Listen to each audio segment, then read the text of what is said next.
Cat Daddies. Real quick, like I was talking today on Facebook about like these inner city organizations, these so called urban organizations. You know, like urban is another term for black people. Whenever you hear that term urban, multicultural, ethnic, people of color, diversity, these are like jaded and ambiguous terms to describe black people. But when you see organizations that say they're out to help the black and Latinos. And the funny thing about like politicians, like you always hear black politicians say we want to help the black and Latinos, or we need the black and Latino vote. But I never hear Latino politicians say that. They stick with Latinos and Latinos only.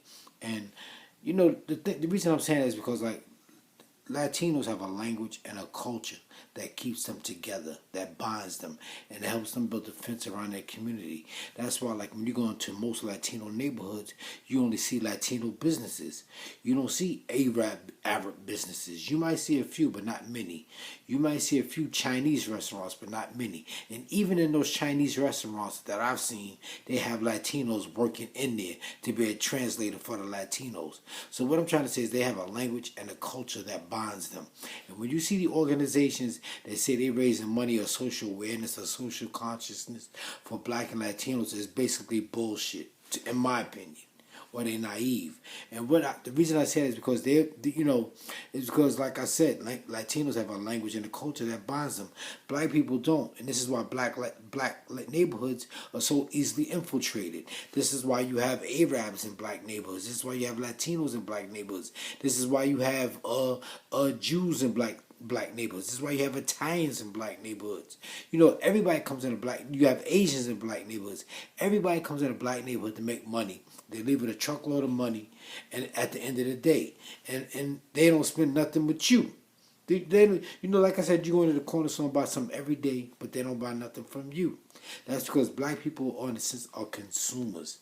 But back to what I'm saying is about this black and Latino thing is because what it is like people like to piggyback off of black people suffering.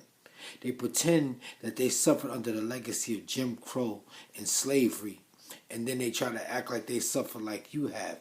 And they didn't. You know what I said?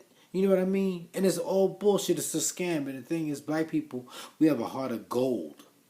And we open our arms to anybody. Black people, like I said before, are not racist. You can't be racist. If we practice racism the way everybody else practices it, we'd be on top of the world right now. But back to what I was saying is like that. I believe that most of these organizations that say they want to help the black and Latinos is a scam. They basically come to piggyback off of black people suffering. Like I said, everybody sits at the table and eat with black people, and when it's time to pay the tab, they leave, and black people sitting at the table paying the bill for everybody else. That's just my take on it.